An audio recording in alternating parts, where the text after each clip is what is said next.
Yeah, and what you're talking about the ideological bubbles, the algorithms, that social media use to kind of keep us in those. That also relates to something that I've seen you talk a lot about lately, which is because these are commodities, right? Like this your use of social media is a product, right? Ultimately designed to be sold to, well, advertisers, then to sell other stuff to you. Um, they, like any profit-making corporation, right? They want to make it as addictive as at all possible, right? Like you, if you can find a way to get people to use your thing more, right? Then you're going to do that. And this feeds into outrage culture in a really bad way because they have all these mechanisms, these like feedback loops, Mm-hmm. like the fact that every single social media platform includes some version of like likes and retweets that are designed to give you that like little dopamine hit, that like that, oh, I'm getting like lots of people seeing this and giving me some sort of approval.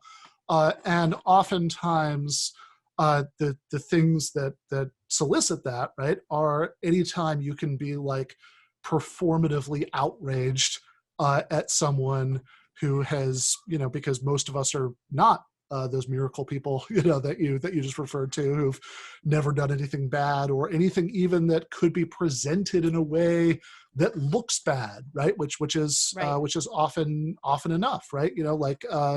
This case that I saw you talking about today of this progressive Democratic primary candidate, Alex Morse, who was vilified.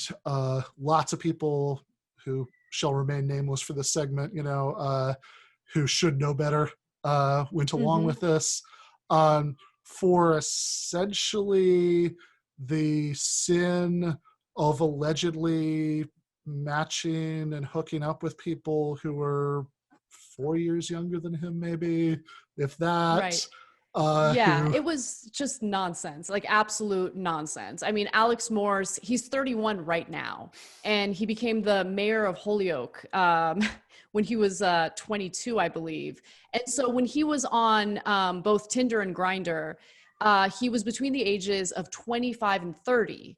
And so he would just match with people on these dating sites or dating apps who happened to be college students because he was so young himself. So of course, it's like similar age. It's the same age group, Yeah, not and his so students, but students.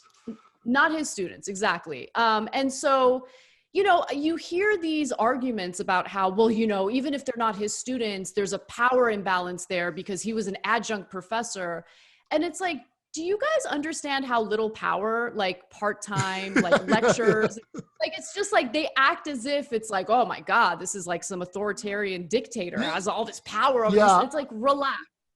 yeah. And I was an adjunct professor for years at Rutgers in New Jersey, and I mean, I of course had zero job security, or a little bit, mhm, because adjuncts were unionized there, but very close to zero job security.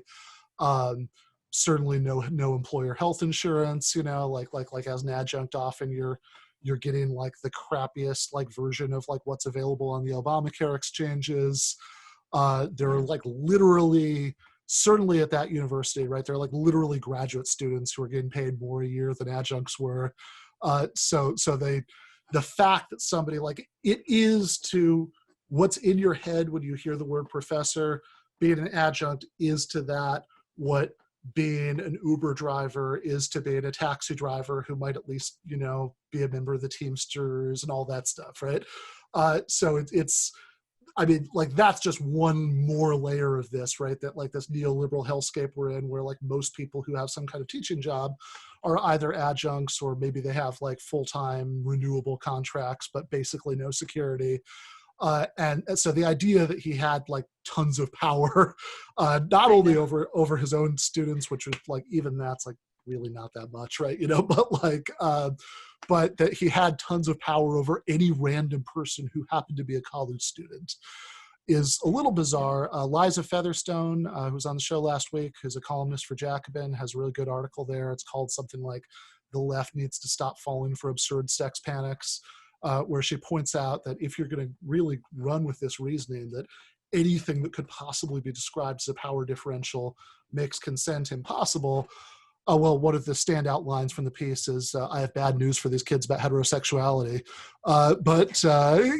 Or, in general, right? Like there's so many things you could say are power differentials in terms of gender, in terms of race, in terms of, lots of things where there are actually more plausible stories that you could tell about power differentials than you could tell between an adjunct professor and a student who wasn't even his student, who was about the same age as him. So this is like an especially absurd example. But I think the larger problem, the one that relates to what you're talking about with surveillance capitalism, is this kind of general culture of mutual surveillance, that like your co-host Nando had a really good line today about how, like if you think about, especially in the context of left political organizing, that we want to change all kinds of really basic things about the society we live in. The only way you can possibly do that is if you convince a majority of the public to agree with you. And I think, okay, who do you want to hang out with, right? The person who says, here's a great party, come hang out with, you'll have fun. Or the person who says, all right, come over to this place this time, everybody bring a camera so you can monitor each other and then like report each other if anybody does anything bad. It's just, I mean, yeah. And look, I think I'm particularly like critical of when the left does it because I want us to win, right? Like exactly. I want us to understand power and find strategic ways to actually get things done, as opposed to spending the vast majority of our time on Twitter fighting one another. And to be clear, there are incredible leftists who aren't even really on Twitter. They're out there doing the organizing, they're doing what they can to think strategically. Probably both much happier and much more politically effective than those of us who have to be on there. So yeah, no question about 100%. That, right? Like if you can get off, you should. But for everybody who does feel either just to connect with people, or because, for example, they're journalists, you kind of have to be, on Twitter, like there's a third dimension of all of this, which is that because these are private corporations, that means that essentially it's the equivalent of if we lived in my friend Dave Smith, with whom I disagree, might think would be okay. I would have a big problem with, which would be like some sort of libertarian utopia where everything was privatized. If like if the roads were private, right, that would mean that you couldn't have a protest where you marched down the street unless whichever rich person who owned the road was okay with it and agree with your cause.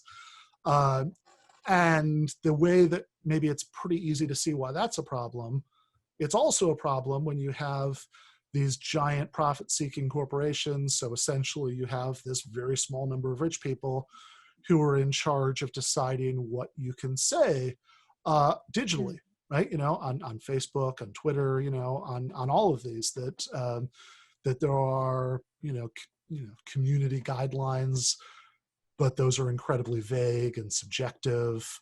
It is interesting because people try to make the argument that it's okay if your freedoms are being violated as long as they're being violated by private companies as opposed to the government. So, when I was thinking about how to frame my argument against data capitalism or surveillance capitalism, I thought about the fact that there really is a marriage between the private and public sector when it comes to surveilling you, really. I mean, when you think about what various whistleblowers told us about government spying, we learned about how easily telecommunications companies worked with the federal government and handed over all sorts of data and metadata about us that we were completely unaware of. They did it indiscriminately. It didn't matter if you were a good person or a bad person. It didn't matter if there was any evidence or probable cause, right? It was just everyone's being surveilled indiscriminately. And what that does is whether it's a corporation or the government, it could lead to forms of intimidation, right? Because everything about you, all of this information about you, every thought that you Google search is in the hands of people who can misuse it and abuse it. And that's something that we need to be incredibly careful about. Yeah, absolutely. You know, and yeah, like this combination, like it's this perfect storm of the fact that the companies do all this stuff to try to make the product more addictive, which in turn like feeds into all of the like the worst like pathologies of like online political discussion, which oftentimes people dismiss, oh, that's just online, whatever, don't worry about it, right? But of course, in practice, that's where a lot of people get news and information and talk about politics and even organizing, you know, politically now that it's so much dicier, right, to do that in person, you know, because of the coronavirus, and that this is all happening in a situation where there's really no guaranteed privacy at all, right? Because the companies will gleefully, you know, harvest your information for, you know, to sell advertising. They're also, as you said, they're in a they're thoroughly in bed with government surveillance, right? You know, that there's a long history of this, but basically, anytime the national security state says, "Hey, we'd like to look at something," you're almost never going to get you know, Facebook, Twitter, Google, you know, fighting them on that, right? Like they generally just say, you know, why would they do that, right? Like what's in it for them? It's not their information, and they benefit, you know, from having that cozy relationship, right? So they hand it right over, and because it's a private corporation, they're like those road owners, right? You know, there aren't any laws particularly regulated who gets to drive on the road or who gets to hold a protest march down the road. You know, it's just up to them, right?